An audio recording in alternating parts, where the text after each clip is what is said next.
Today we're getting into the latest Tesla news, including updates about a Tesla van from Elon Musk, Superchargers opening to all EVs in the US this year, wall connector updates to the Tesla app, and much more, so let's get into it.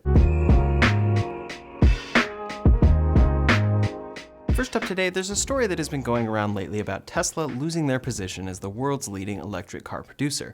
Tesla has held this title for some time, but this past quarter, due to shutdowns in Shanghai and other supply chain issues, their deliveries went down instead of up. They delivered a total of 254,695 vehicles, saying, quote, "In the second quarter, we produced over 258,000 vehicles and delivered over 254,000 vehicles, despite ongoing supply chain challenges and factory shutdowns beyond our control. June 2022 was the highest vehicle production month in Tesla's history.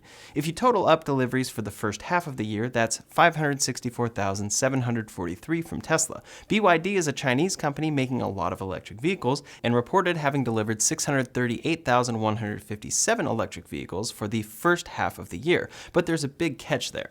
These are electrified vehicles, including plug-in hybrids. 314,638 of their EV sales so far in 2022 were plug-in hybrids. When you compare all electric vehicles only, Tesla outsold BYD significantly. Now, it's really awesome to see so many EVs delivered this year from BYD still, but plug-in hybrids are a much different story when it comes to price point, scaling, availability, and many factors. So no, Tesla has not lost their spot in producing the most all-electric vehicles. Maybe it will one day, but today is not that day regardless of what many say. Next up today, Sandy Munro and associates have been working on their teardown of a brand new Giga Texas-made 4680 Model Y. They have noted a lot of things, including how impressive it is to see the entire floor disappear when they remove the battery pack with bolted-on seats. They referred to certain parts of it as mind-blowing, but also have a lot of small criticisms for certain parts of the Giga casting. Elon Musk commented on this on Twitter this week, saying, quote, "Structural pack is the right overall architecture from a physics standpoint, but it is still far from optimized.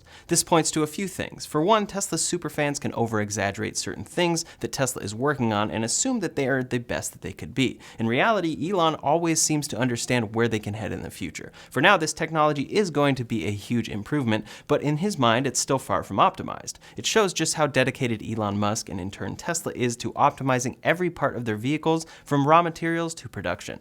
This new technology will be very interesting to see roll out. Currently, Tesla is only using this structural pack on the standard range Model Y that they have yet to offer up for official sale. They have offered it in low quantity to employees and a few customers through inventory, but it has not been put up for real sale yet. You can't go to Tesla's website and order it. At the same time, Giga Texas is now making the older designed Model Y with 2170 battery cells. It's still a great car, but Elon would probably argue it's further from optimized than this structural pack. However, it's what Tesla is able to scale at the moment, which is important for their goals of accelerating the world's transition to sustainable energy. As Tesla enthusiasts, we can look at this and think that we need to wait for the truly optimized structural pack, but Elon is always looking for the long view. For customers buying a Tesla, the battery type, structural pack, or gigacasting doesn't really matter, as long as Tesla delivers a great product with great range. They already do, but those advancements will help them to optimize, scale, and eventually finally bring prices down to get these vehicles much more attainable by everyone. Next up today, a Tesla product that Elon Musk has talked about for some time has been brought up again.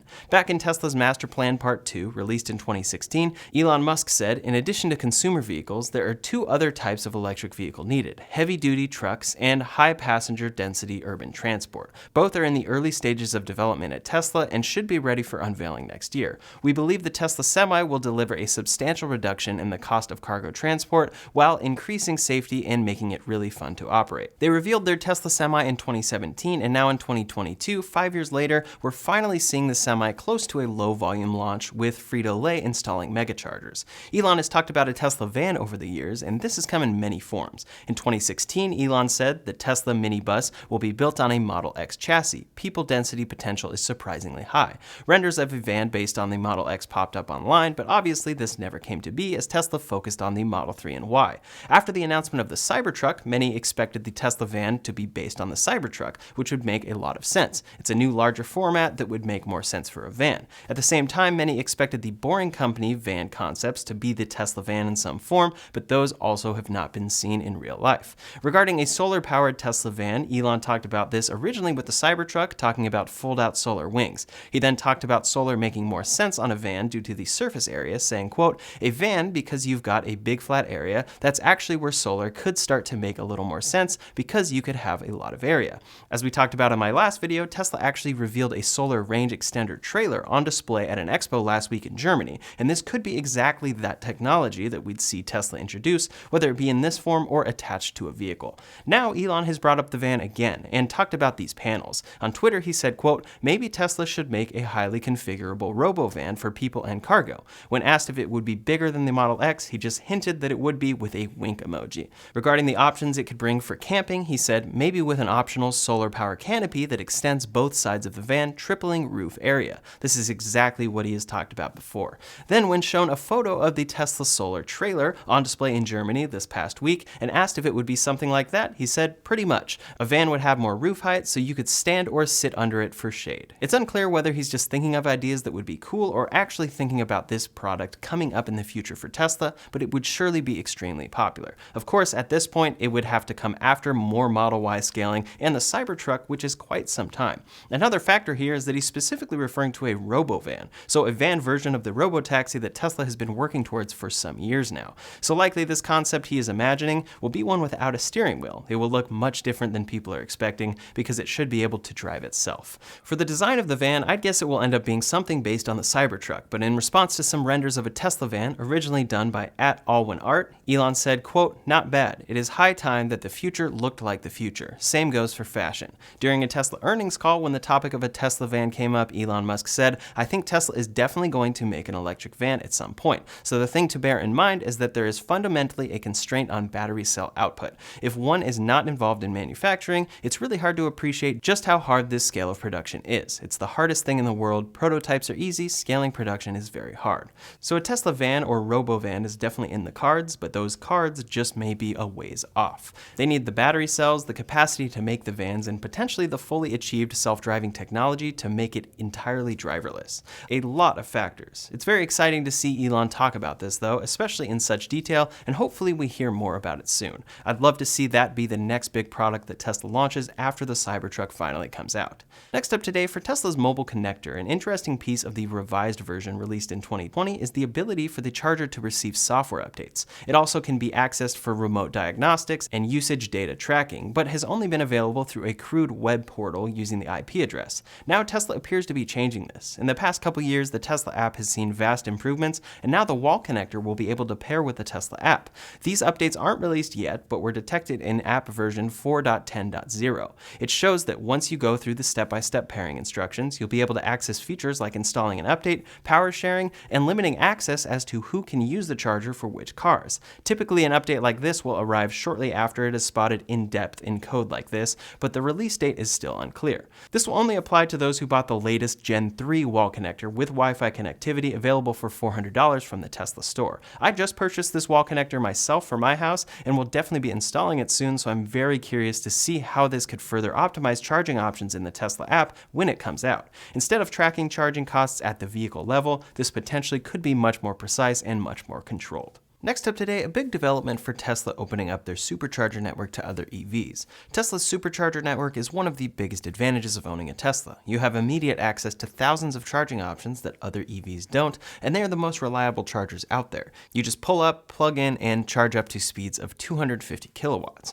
Elon Musk has been clear that while this network is exclusive to Tesla vehicles right now, they plan to open it. Quote, "It is our goal to support the advent of sustainable energy. It is not to create a walled garden and use that to bludgeon our competitors, which is sometimes used by other companies, Apple." Currently, Tesla does have a walled garden there, and charging infrastructure is a big question with competing EVs, but around a year ago, Elon tweeted about Tesla opening their supercharger network, saying, quote, "We're making our supercharger network open to other EVs later this year." They did do this, starting with what they call their non-Tesla supercharger pilot. This launched in countries where superchargers already use common CCS connectors, and has since expanded to 13 different countries in Europe.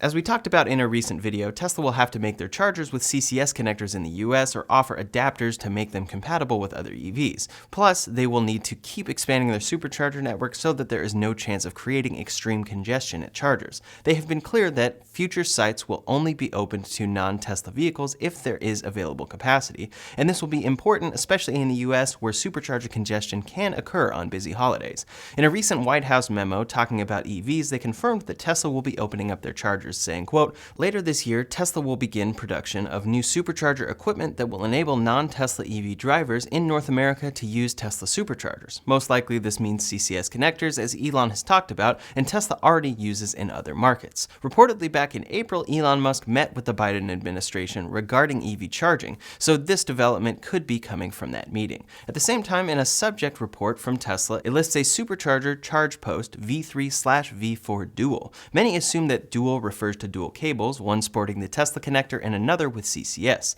They already make chargers like this, but the reference to V4 doesn't totally match that. V4 would likely refer to charging speeds that would be faster, as supercharger V2 gets 150 kilowatts and V3 gets 250 kilowatts. It looks like this rollout will be slow, and instead of offering an adapter right off the bat for other EVs, Tesla is going to start building new supercharger stations with CCS connector options that all EVs can use. This rollout will have to be very slow, but it will be extremely important for the future of EVs. Charging options immediately get much more plentiful if superchargers are added into the mix, and as a result, Tesla will be earning a lot more charging revenue from the additional cars. I'm excited to watch this rollout occur, but like many Tesla owners, I'm a little worried that they'll suddenly create a lot of supercharger congestion. We'll have to see. Next up today, Elon Musk tweeted this week saying that he is, quote, "super fired up for future product development with our awesome Tesla team. Such an honor to work with them." There isn't much new information from this tweet, but it is clear that Tesla and Elon are working on new products. Overwhelmingly this year, their focus has been on scaling current products. Elon being excited is usually a good sign for upcoming products at Tesla, and he could be referring to a number of things. Some products he has teased in the past include the Tesla Bot, which he says they may have a working prototype of on AI Day 2 in September. He also said that the design will look entirely different than the original prototype shown. In 2019, Elon said, quote, "Tesla is going to develop a quiet electric leaf blower." In 2020 and 2021, Elon talked about making a $25,000 EV in 2023 and added the detail that it will not include a steering wheel. Later, he said they aren't currently working on that, and then added in the idea of Tesla making a dedicated robotaxi. He said there's going to be a dedicated robotaxi that's going to look quite futuristic. Later, he expanded on this, saying, quote, "I think it can be a very powerful product where we aspire to reach volume production in 2024. Elon Musk has also talked about the new Roadster being part rocket, including a SpaceX cold gas thruster, and being able to fly a little. Those are some various products Elon could be referring to in this tweet, but I would guess he is mostly focused on the vehicles they would actually build at scale, the Robotaxi, FSD Tech, and Tesla Bot. We'll have to see, and should hopefully get our next peek at a new Tesla product at AI Day number 2 with an Optimus prototype of some sort. Next up today, at the same time that we regularly see Tesla improving their vehicles, we regularly see them take features away that aren't being utilized. The most recent example of this was the removal of the mobile charger, which has frustrated many. It now costs an additional $200 when you configure your vehicle. In practice, this $200 isn't the biggest deal, but it's frustrating that a car at $60,000 that needs to be charged doesn't include a charger by default. The latest feature removal here is the Tesla key fob. Since 2012 with the Model S and 2015 with the Model X, Tesla has included key fobs. Now that Tesla's phone key has improved a lot, Tesla is beginning to remove the key fob from being included with the Model S and X. Likely, they are seeing that many owners opt to keep the key card in their wallet and use their phone key, leaving the key fob unused, and they can save a little bit of money and plastic waste by not including them. This was reportedly explained in an internal employee email according to Drive Tesla Canada. The majority of owners use their phone as key, and this could cut down on e-waste. I can definitely see those points. However, these are cars that start at $105,000. When you buy one, you'll find yourself needing to buy a mobile connector or a wall connector for $200 or $400, and then if you wanted a key fob, you'll need to pay an additional $175 to receive that. What are your thoughts though? For myself, I never use the key fob included with my Model S, but my wife prefers having it for her car to easily open the trunk. I can definitely see how it's especially necessary if you have a Model X with all those doors. Do you think that this makes sense, or is it another frustrating cost-cutting move that feels like Teslas are including less features each day? Leave a comment below to let me know your thoughts. Last up today, Rivian had some exciting news this past quarter, ramping up deliveries. Quote, Rivian Automotive Inc. today announced production totals for the quarter ending June 30th, 2022. The company produced 4,401 vehicles at its manufacturing facility in Normal, Illinois, and delivered 4,464 767 vehicles during the same period. That means Rivian has produced 7,969 vehicles since they started production last year, and the R1T is expected to have made up most of that production. Rivian reiterated their production goal, saying, quote, "These figures remain in line with the company's expectations, and it believes it is on track to deliver on the 25,000 annual production guidance previously provided." Rivian, along with the whole industry, have faced a lot of supply issues this past year, but it appears to be looking up, with Rivian's CEO saying, "Supply chain and production are ramping. We just announced production of 4,401 vehicles for Q2, bringing our cumulative total since starting of production to 7,969, keeping us on track to reach our year-end goals. Thank you to our team and suppliers." Really great to see Rivian making great progress on scaling, as this is the hardest part. I'm definitely rooting for them and hope they can continue trending in the right direction. That's all the latest Tesla news for today, so in the meantime, if you want to see all the Tesla features that we want to see Tesla add in 2023, you can check out that video linked up here or in the description below. Thanks so much for watching, and I'll see you on the next one.